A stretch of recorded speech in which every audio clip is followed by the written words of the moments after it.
Sa ngalan ng Ama, ng Anak at ng Espiritu Santo. Amen. Ang pagkapala ng ating Panginoong Hesukristo, ang pag-ibig ng Diyos Ama, at ang pakikipagkaisa ng Espiritu Santo, naway sumainyong lahat. At sumainyo rin. Mga kapatid, dali ng dumulog sa banal na hapag ng Panginoon.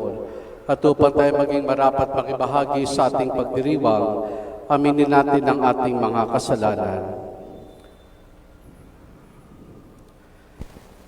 Inaamin ko sa makapangyarihang Diyos at sa inyo mga kapatid, na lubha ako nagkasala sa isip, sa salita at sa gawa at sa aking pagkukulang. Kaya isinasamo ko sa mahal na Birheng Maria, sa lahat ng mga anghel at mga banal, at sa inyo mga kapatid na ako'y panalangin sa Panginoong ating Diyos. Kawan tayo ng makapangyarihang Diyos, patawarin tayo sa ating mga kasalanan, at patnubayan tayo hanggang sa buhay na walang hanggan. Amen. Amen.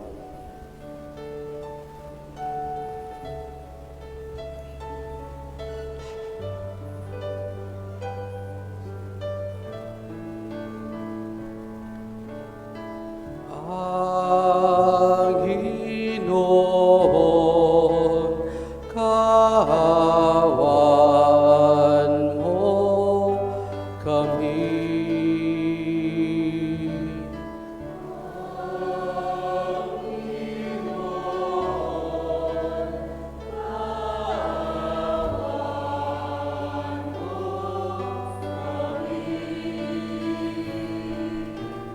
Kristo, kawan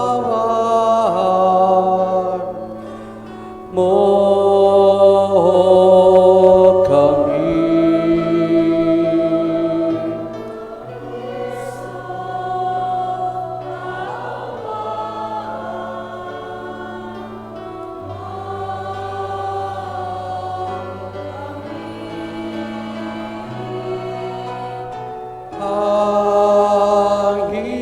Panginoon, kawan mo kami.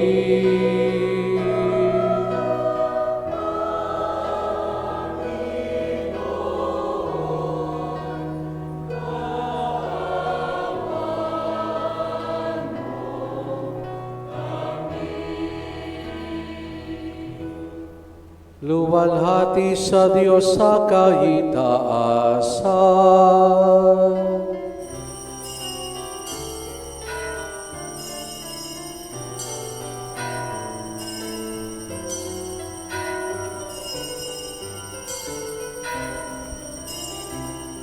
Luwalhati sa Diyos sa kaitaasan. Kaloob sa lupa, kapayapaan, pinupuri ka, ipinagdarasal, sinasamba ka namin sa dakila mong kalwalhatian. Panginoon naming Diyos, Hari ng langit, Amang makapangyarihan, Panginoong Hesukristo, tungnahan ng Diyos, meron ng Ama, ikaw na nag-aalis ng mga kasalanan ng sanlibutan.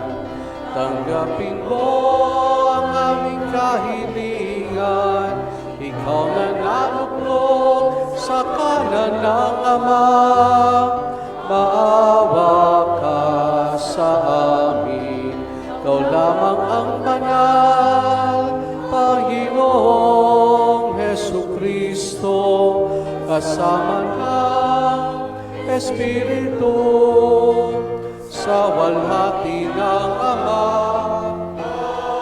Amen, Amen, Amen, Amen. Manalangin tayo.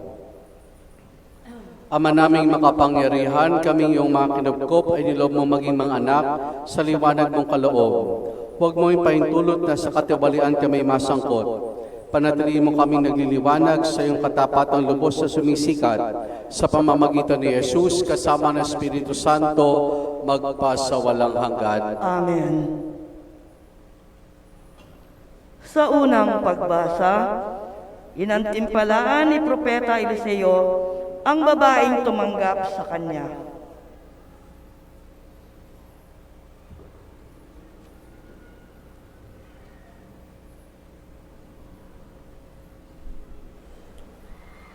Ang salita ng Diyos mula sa ikalawang aklat ng mga hari. Minsan si Eliseo ay nagpunta sa Sunem. May isang mayamang babae roon at siya'y inanyayahang kumain sa kanila. Mula noon, doon siya kumakain tuwing pupunta sa lugar na yaon. Sinabi ng babae sa kaniyang asawa, natitiyak kong lingkod ng Diyos ang taong ito. Bakit di natin siya ipagpagawa ng isang silid para matuluyan niya tuwing pupunta rito? Bigyan natin siya ng higaan, mesa, upuan at ilaw. Nang magbalik si Eliseo, doon siya nagpahinga sa silid na inihanda sa kanya. Pagkaalis ng babae, tinanong ni Eliseo si Giesi, ano kaya ang maitutulong natin sa kanya? Sumagot si Giesi, wala po siyang anak at matanda na ang asawa. Tawagin mo ulit, utos ni Eliseo. Nagbalik ang babae at tumayo sa may pintuan. Sinabi sa kanya ni Eliseo, 1 taon mula ngayon, ikaw ay magkakaanak. Ang salita ng Diyos. Salamat sa Diyos. Pag-ibig mong walang maliw ay lagi kong sasambitin. Pag-ibig mong walang maliw ay lagi kong sasambitin. Pag-ibig mo poon na di magmamaliw, ang sa tuwi-tuwi na'y aking aawitin. Ang katapatan mo'y laging sasambitin. Yaong pag-ibig mo'y walang katapusan, sintatag ng langit ang iyong katapatan. Pag-ibig mong walang maliw ay lagi kong sasambitin. Mapalad ang taong sa iyo'y sumasamba. Sa pagsamba nila'y inaawitan ka, at sa pag-ibig mo'y namumuhay sila.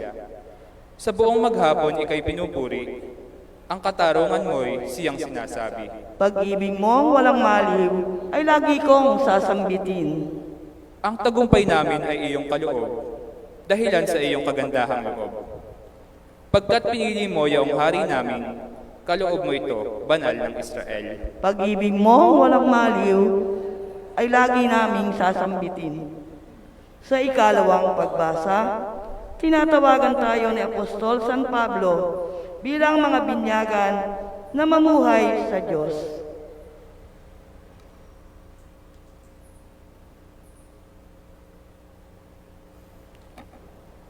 Ang salita ng Diyos mula sa sulat ni Apostol San Pablo sa mga taga-Roma.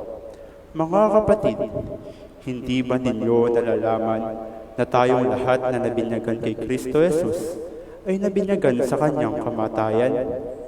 Sa makatuwid, tayo'y namatay at nilibing nakasama niya sa pamamagitan ng binyag, upang kung paanong binuhay na muli si Kristo sa pamamagitan ng dakilang kapangyarihan ng Ama, tayo na may mabuhay sa isang bagong pamumuhay.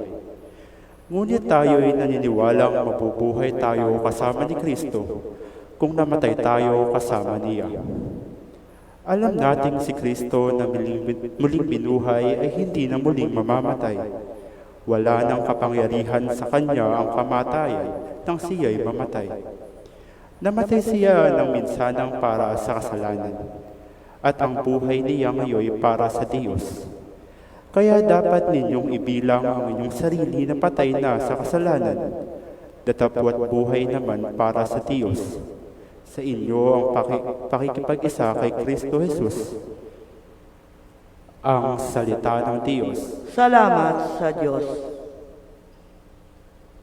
Sa mabuting balita, ipinapahayag ng Panginoon ang kondisyon ng pagiging alagad at ang gantimpala na naghihintay sa mga tumatanggap sa isinugo ng Diyos.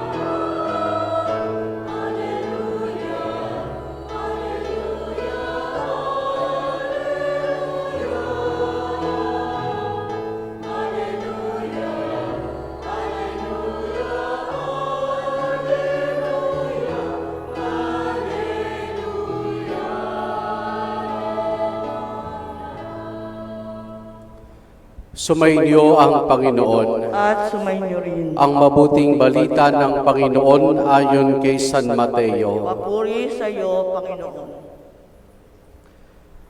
Doong panahong iyon, sinabi ni Jesus sa kanyang mga apostol, ang umibig sa ama o sa ina na higit sa akin ay hindi karapat-dapat sa akin.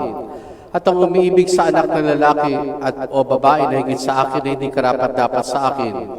Ang hindi nagpapasan ng kanyang krus at sumusunod sa akin ay hindi karapat-dapat sa akin. Ang nag-iingat ng kanyang buhay ay siyang mawawalan nito. At ang nawawalan ng kanyang buhay dahil sa akin ay magkakamit nito. Ang tumatanggap sa inyo ay tumatanggap sa akin. At ang tumatanggap sa akin ay tumatanggap sa nagsugo sa akin. Ang tumatanggap sa isang propeta dahil sa siya'y propeta ay tatanggap ng katimpala ukol sa propeta. At ang tumatanggap sa isang taong matuwid, dahil sa siya'y matuwid, ay tatanggap ng katimpalang nauukol sa taong matuwid. Ang sino mang magbigay ng kahit isang basong tubig na malamig sa isa sa maliliit na ito, dahil sa ito'y alagad ko, tinitiyak ko sa inyong tatanggap siya ng gantimpala. Ang mabuting balita ng Panginoon. Pinupuri ka namin, Panginoong Hesukristo. Magandang gabi po sa ating lahat. Magandang gabi po naman. Sino nga bang isang Kristiyano? Sino nga bang isang Kristiyano? Ang lahat ng Katoliko ay Kristiyano. Pero hindi lahat ng Kristiyano ay Katoliko. Nabanggit ko na ho yan dati dahil ang mga Kristiyano ay kumikilala at tumatanggap kay Jesus bilang anak ng Diyos. At ang mga Katoliko ay, bukod sa pagiging Kristiyano, ay kabilang sa simbahang Katolika na pinamumunuan ng Santo Papa. Sino nga ba, ano nga bang buhay ng isang Kristiyano? Sa ating pong ikalawang pagbasa sa sulat ni San Pablo sa mga taga-Roma, dito piniliwanag ni San Pablo sa mga Kristiyano sa Roma ang biyayang tinatanggap ng isang taong binibinyagan sa ngalan ng ating Panginoon. At ano yung biyayang iyon? Na siya ay namatay sa dati niyang buhay ng pagkakasala at siya binigyan ng bagong buhay ng Diyos. At hindi patuloy na gaganap sa tuwing tayo nagdiriwang ng binyag. Namamatay ang luma nating pagkatao sa pagkakasala at tayo binibigyan ng Diyos ng bagong buhay. At binigyan tayo ng bagong buhay ng Diyos bilang kanyang mga anak, ano inaasahan sa atin? Tayo bilang mga Kristiyano ay magiging alagad, tagasunod ng ating Panginoong Hesukristo. At ito yung binigyang diin ni Jesus sa ating Ebanghelyo. Bagamat in negation form ang kanya ginawa na ang umiibig sa akin, ang umiibig sa ama o ina, naging sa akin, di karapat-dapat sa akin. Kumbagay, sa pagmamahal natin, ito yung unang tigis lahat, inilalaan natin sa ating Panginoon. At bukod sa pagmamahal sa Diyos, ay ang pagpasan ng krus. Ang isang Kristiyano, higit na minamahal ang Diyos, at kayo din handang pasanin ang kanyang krus bilang tanda ng kanyang pagsunod sa ating Panginoon. Sabi mo mga kapatid, noong sinaunang panahon ng simbahan ng mga Kristiyano, hindi ho madaling maging Kristiyano. Hindi madaling maging Kristiyano. Dahil nandyan ang pag-uusig, pag nalaman na kayo isang Kristiyano, dahil ang Kristyanismo po noon ay minority at ang major religion sa kanilang lipunan ay ang Judaismo. Kapag ikaw ay nalamang Kristiyano, nagpapahayag tungkol sa ating Panginoon, usigin ka at ikaw ay papatayin. At yun din, kapag ikaw isang Gentil o isang Hudyo na nagpahayag ng pananampalataya sa Diyos, kay Jesus, itatakwil ka ng iyong pamilya. Itatakwil ka ng iyong pamilya. Kaya iyan lamang ilan sa mga pasanin ng isang Kristiyano, ng isang sumusunod sa ating Panginoon. Bagamat ang mga iyan ay siguro sa ating bansa hindi natin nararanasan, pero alam natin na may kanya-kanya tayong pasanin sa buhay. Problema, pagsubok, mga alalahanin sa buhay. Kumbaga, sabi nga ng mga santo, the cross of Christ is our privilege. The cross of Christ is our privilege. Yung krus ng ating Panginoon na pinapasa natin ay pribilehiyo na pinagkakaloob sa bawat isa sa atin. Pero bagamat ganyan ang buhay ng isang Kristiyano, dalawang bagay ang nais kong pagtuunan natin ng pansin, batay na rin sa ating mga pagbasa. Yung una, sa bawat pagkapasa ng krus, sa bawat alalahanin, pagsubok na dinadala natin sa ngalan ng ating Panginoon, meron tayong makakatuwang. Tandaan natin, nung si Jesus ay magpasa ng krus, sa kalagitnaan nito, sa bigat ng krus na kanyang dinadala at bugbog na bugbog ang kanyang katawan, sa kalagitnaan nito, meron isang tao na tumulong sa kanya para buhatin, si Simon na taga Sirene. Siya Diyos na katawan tao, pero tumanggap ng tulong mula sa isang tao. May makakatulong, may makakatubang tayo sa ating pasanin sa buhay bilang mga Kristiyano. Una, andyan ang Diyos na maaari nating lapitan. Kapag tayo nabibigatan, lumapit lamang tayo sa Diyos. Kung tayo ay nadidiliman sa ating buhay, lumapit pa rin tayo sa Diyos. Kung marami tayong mga sakripisyong dalahin sa buhay, ito yung dalhin natin sa misa. Kaya nga yung misa, ang tawag din natin dito ay the sacrifice, the holy sacrifice of the Mass. The sacrifice of the Holy Mass. Ito yung sakripisyo ng misa. At bakit natin maaaring dalhin ng mga sakripisyo? Sapagkat sa pagdadala natin ng mga sakripisyo natin sa ating buhay,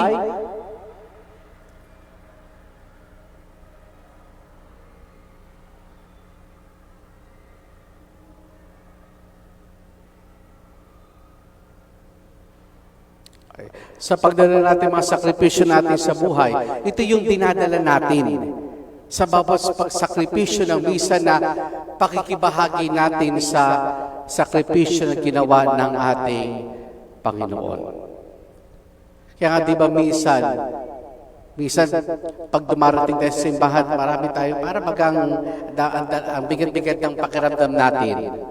Pero matapos nating dumalo sa misa, matapos nating magdasal, kahit papaano, nakakadama tayo ng kagaanan ng loob. Nakakadama tayo ng kapanatagan ng ating kalooban. May Diyos na agapay, may Diyos na tutulong sa atin. Pero hindi lang ang Diyos. Nandiyan din ang pamilya, nandiyan din ang mga kaibigan, nandiyan din ang mga pinating good Samaritan sa ating paligid. Kung nga lang, minsan tayo mga tao, may kayabangan. Hirap na, ayaw pa rin tumanggap ng tulong. O halimbawa, nahulog ka sa bangin, nakasabit ka naman, sigaw ka ng sigaw, nagkataon nagdadaan na yung kaaway. Pinuntahan ka, inabot yung kamay niya, aabutin niyo ba yung kamay niya, kaaway mo. Makasabihin mo, pass, susunod na lang nadadaan. Pero minsan may taglay tayong kayabangan na ayaw nating tumanggap ng tulong. Ayaw nating tumanggap ng agapay mula sa ibang tao. Ngayon, kung merong handang tumulong sa atin, ganun din naman, sana tayo rin ay handang tumulong to reach out sa mga nahihirapan. Maring simpleng pangamusta, pakikinig, pagtapik, pagsama, maring simple lang iyan. Pero napakalaking tulong niyan sa isang taong nahihirapan, sa isang taong may pasanin. So yan ang isang Kristiyano. May pasanin man na krus, may handang tumulong at handa ring tumulong. Pangalawa, ito, sa ating unang pagbasa at dinisoling bahagi ng Ebanghelyo. Sa ating unang pagbasa sa Aklat ng Mga Hari, si Propeta Eliseo ay tinanggap ng isang mag-asawa. Si Eliseo, lingkod ng Panginoon, may mag-asawa na tumanggap sa kanya. At dahil napansin ng mag-asawa na ito, sabi niya, sa tingin natin lingkod ito ng Diyos, ay sabi niya, pagpagawa natin ng silid, nang sa gayon sa tuwing pupunta siya, ay meron siyang mapagpapahingahan. Sa lingkod ng Panginoon, tinanggap, pinaglingkuran. Kaya hindi sa Ebanghelyo, may mga lingkod ng ating Panginoon. Hindi man propeta, pero yan ang buhay ng isang Kristiyano. Naglilingkod. Mahalaga iyan. Maring hindi hayagan. Sabi nga, di ba minsan yung parang tahimik ang naglilingkod. Persons or people behind the limelight, people behind the curtains. Pero mahalaga. Mahalaga ang Ministry of Letters and Commentators sapagkat sila nagpapahayag ng salita ng Diyos. Mahalaga ang koro sapagkat sila nagbibigay ng sigla. Mahalaga ang kampanya ng mga lay ministers sapagkat sila tagapagdulot ng banal na komunyon. Mahalaga ang altar servers. Dahil walang mapapagalitan ng pare. Pag wala sila. Hindi. Pero may kanya-kanya tayong kayang gawin. Meron tayong kanya-kanyang kayang gawin bilang tanda ng ating paglilingkod. Maring tahimik, maring tago, pero mahalaga, meron tayong ginagawa. Merong form of apostolate na ginagawa tayo. Maring hindi tayo sa simbahan talaga naging aktibo, pero maring sa trabaho natin o sa ating sariling pamayanan, meron tayong ginagawang kabutihan. Tumutulong, naglilingkod sa nangangailangan. Ang isang Kristiyano, isang lingkod ng Panginoon. Mga kapatid, ang buhay ng isang Kristiyano, sabi nga sa awitin, masayang tunay. Masaya dahil sa gitna ng mga pasanin, may katuwang, may tutulong. Masaya dahil pwede tayo at binibigyan tayo ng parati ng Panginoon na makapaglingkod, makagawa ng kabutihan, maging bahagi ng kamay at paa ng ating Panginoon. Amen.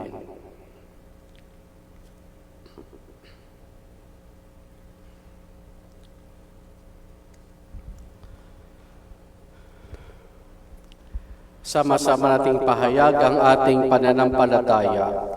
Sumasampalataya ako sa isang Diyos amang makapangyarihan sa lahat na may gawa ng langit at lupa. Ng lahat na nakikita at di nakikita. Sumasampalataya man ako kay Jesucristo, isang anak ng Diyos, Panginoon nating lahat. Nagkatawang tao siya na lang ng Espiritu Santo. Ipinanganak ni Santa Maria Birhen, pinagpakasakit ni Poncio Poncio Pilato, Pilato, ipinako sa krus na matay inibig, na nang sa kanaroroonan ng mga yumao, na may 3 araw na buhay na magmuli, umakyat sa langit, naluluklok sa kanan ng Diyos amang makapangyarihan sa lahat. Doon magmumula paririto dukom sa nabubuhay ng mamatay na tao. Sumasampalataya man ako sa Diyos Espiritu Santo, sa banal na simbahang Katolika, sa kasamahan ng mga banal, sa kapatawaran ng mga kasalanan, sa pagkabuhay magmuli mga namatay na tao, at sa buhay na walang hanggan. Amen. Bilang mga binyagan, manalangin tayo sa Diyos, amang tumatawag sa atin sa buhay na katapatan at pag-ibig. Ating isamo, Panginoon, dinggin ang aming panalangin. Panginoon, dinggin ang aming panalangin.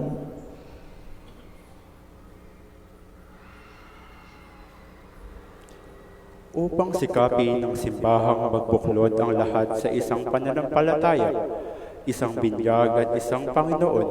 Manalangin tayo sa Panginoon. Panginoon, dinggin ang aming panalangin. Upang magsikap ang ating bansang mapanatili ang kapayapaan, pagdadamayan at pagtanggap sa isa't isang manalangin tayo sa Panginoon. Panginoon, dinggin ang aming panalangin. Upang matagpuan ng mga dayuhan sa ating parokya ang kapag na pagtanggap at pagkakaisa, manalangin tayo sa Panginoon. Panginoon, dinggin ang aming panalangin. Upang mabuklod tayo ng banal na pagdiriwang bilang mga tagasunod ni Kristo na nagsisikap ipahayag ang Ebanghelyo, manalangin tayo sa Panginoon. Panginoon, dinggin ang aming panalangin. Upang makamit ng mga yumao ang gantimpalang ipinangako para sa mga matuwid, manalangin tayo sa Panginoon. Panginoon, dinggin ang aming panalangin. Sama rin natin sa ating pananalangin sa misang ito ang pasasalamat din ng Marlon Cecil Aguilar, Evelyn Cervantes at pamilya, Jayan Louie, Jessilian, Jindio Calimon, Stephanie Flores, Kenji Francisco, LP at Geraldine Arceo, para sa natatanging kahilingan ni Annalisa Santos, para sa nagdiriman ng kanilang kaarawan na sina Eloisa Ablasa, Hazel Baluyot at Joselito Inoncilio. Patuloy nating dalangin ang pagbuti ng kalusugan ni Ligaya Katalig, Edmundo Puerto, Gabriel J. Bensuceso, Ana Romero, Josephine Bardos at Joel Bardos. At para sa kapayapaan ng kaluluwa ni Valentina, Orlando, Alexis, Apolinario, Reynaldo, Yolando Mamerto, Jorish, Benaventura, Igmedio Marcosa, Emmanuel Rosalina, Elisa, Ernesto, Marites, Maria Cristina, Manuelito, Mario, Cleope, Solpicio, Alfred, Pedro, Gerardo, Lourdes, at Epifanio. Ating dulog sa Diyos, iba pa nating intensyon at panalangin. Amang mapagmahal, dinggin ang panalangin ng iyong sambayanan at itulot na kami makasunod ng walang pasubali sa pamamagitan ni Jesus na aming Panginoon, magpasawalang hanggan. Amen.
Manalangin kayo mga kapatid upang ang paghahain natin ay kalugdan ng Diyos amang makapangyarihan. Tanggapin nawa ng Panginoon itong paghahain sa iyong mga kamay, sa kapurihan niya at karangalan, sa ating kapakinabangan at sa buong sambayanan niyang banal. Ama naming lumikha, kami iyong pinapagindapat gumanap sa pagdiriwang ng paghain ng iyong pagliligtas. Ipagkaloob mo ang aming paglilingkod sa iyo ay gawing kalugod-lugod na mga alay na ito sa pamamagitan ni Jesus kasama ng Espiritu Santo magpasawalang hanggan. Amen. Sumainyo ang Panginoon. At sumainyo rin. Taas sa Diyos sa inyong puso at diwa. Itinaas na namin sa Panginoon. Pasalamatan natin ng Panginoong ating Diyos. Marapat na siya ay pasalamatan. Ama naming makapangyarihan, tunay nga marapat na ikaw ay aming pasalamatan sa pamamagitan ni Jesus na aming Panginoon.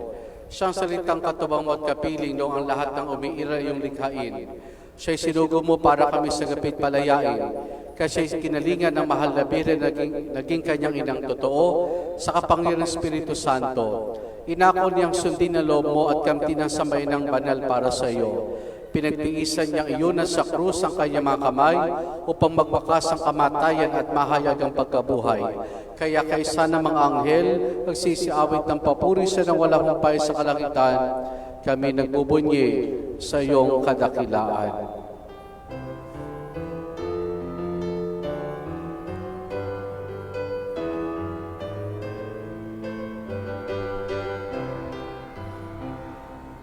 Santo, Santo, Santo, Panginoong Diyos na mga hukbo, napupuno ang langit at ang lupa ng kaluwalhatian mo. Hosana, Hosana, Hosana sa kaitaasan. Pinagpala ang naparirito sa ngalan ng Panginoon. Hosana, Hosana, Hosana sa kaitaasan.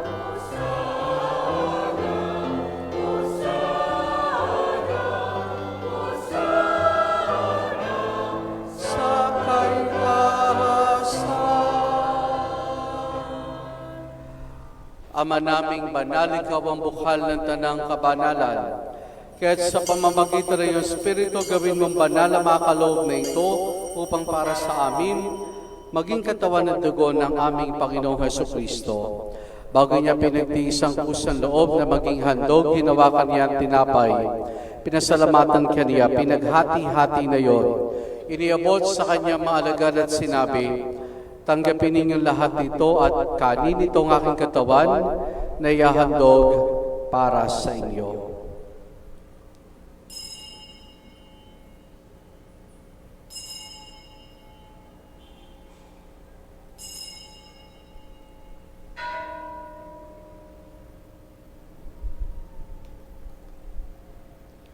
Gayon din naman na matapos ang hapunan, hilawakan niya ang kalis. Muli kanyang pinasalamatan.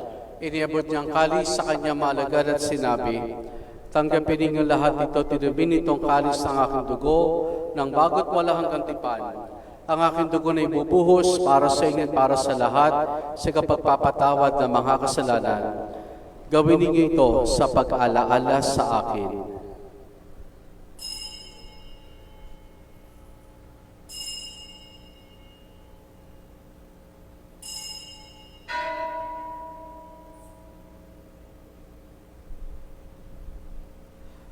Ang misteryo ng ating pananampalataya. Aming ipinahayag na namatay ang iyong anak, nabuhay bilang Mesiyas at magbabalik sa wakas. Sa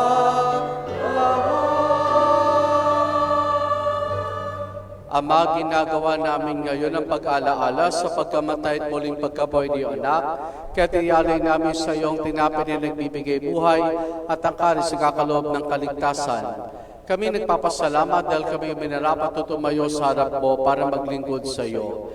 Isinasamo namin kami magsasalo-salo sa katawan at dugo ni Kristo ay mabuklod sa pagkakaisa sa pamamagitan ng Espiritu Santo. Ama, lingapin mo ang simbahan laganap sa buong daigdig. Puspusin mo kami sa pag-ibig kay San Ileo naming Papa at ideni sa aming obispo at ng tanang kaparian.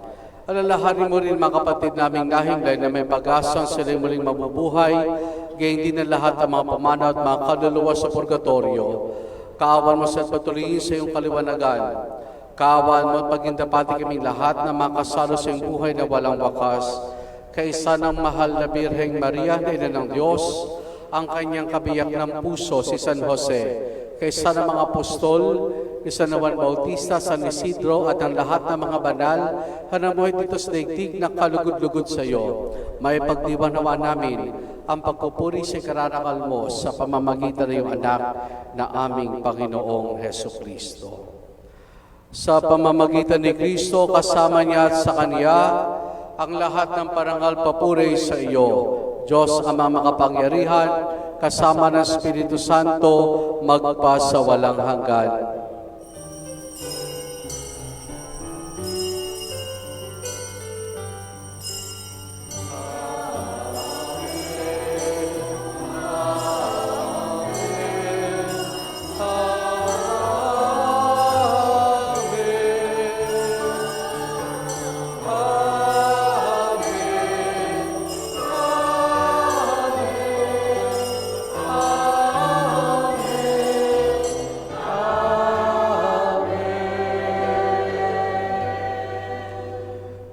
Sa tagubili man nakagagaling na utos sa turo ni Jesus na Panginoon natin na Diyos, ipahayag natin ng lakas loob.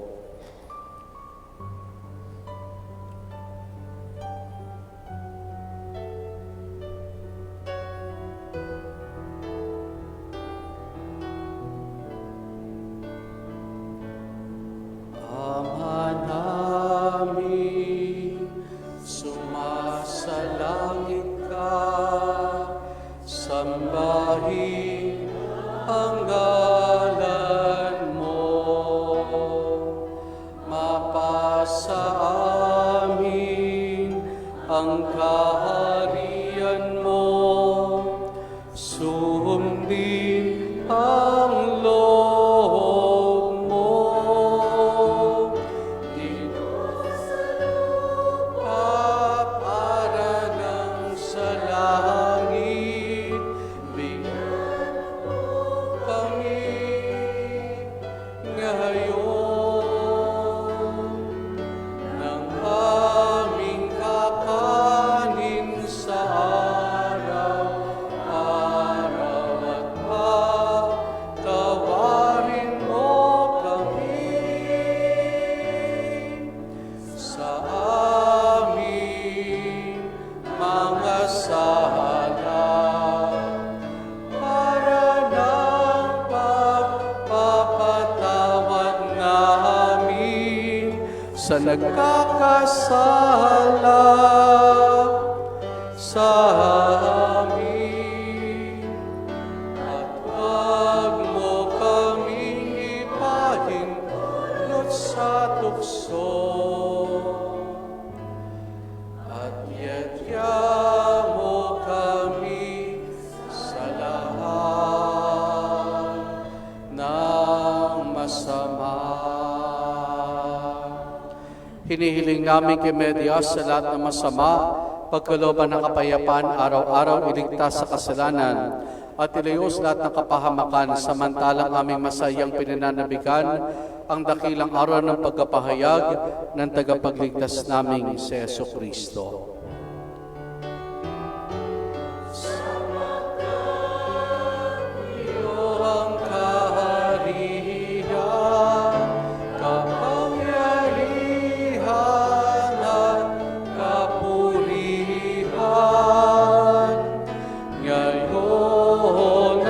Magpakailanman.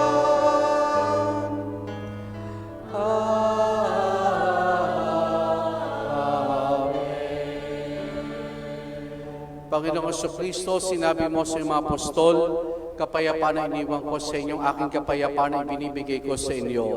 Tunghayan mo ang aming pananampalataya at huwag ang aming mga pagkakasala. Pagkalooban mo kami ng kapayapaan at pagkakaisa ayon sa iyong kalooban, kasama ng Espiritu Santo magpasa walang hanggan. Amen. Ang kapayapaan ng Panginoon ay lagi nawang sumainyo. At sumainyo rin. Mga kapatid, maghangad at pagbahagi tayo ng kapayapaan ni Jesus sa isa't isa. Peace be with you po. Kordero ng Diyos na nag-aalis ng mga kasalanan ng sanlibutan, maawa ka sa amin. Kordero ng Diyos na nag-aalis ng mga kasalanan ng sanlibutan, maawa ka sa amin. Kordero ng Diyos na nag-aalis ng mga kasalanan ng sanlibutan, ipagkaloob mo sa amin ang kapayapaan. Narito si Jesus, ang Kordero ng Diyos. Siya nag-alis sa mga kasalanan ng sanlibutan. Mapalad ang mga inaaniyahan niya makiisa sa kanyang banal na piging. Panginoon, hindi ako karapat-dapat na magpatuloy sa iyo, ngunit sa isang salita mo lamang ay gagaling na ako.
Manalangin tayo. Ama naming mapagmahal, buhay nawa kami ng aming pinag-inihay at pinagsaluhan upang kaming pinagbuklod ng pag-ibig mo kailanman ay magkaroon ng buong lagi naming may alay sa pamamagitan ni Jesus kasama ng Espiritu Santo magpasa walang hanggan. Amen. Sumainyo ang Panginoon At sumainyo rin. at pagpalain tayong lahat ng mabutit mapagmahal na Diyos sa Ama, Anak at Espiritu Santo. Amen. Naialay na natin ang pagdiriwan ng banal na misa.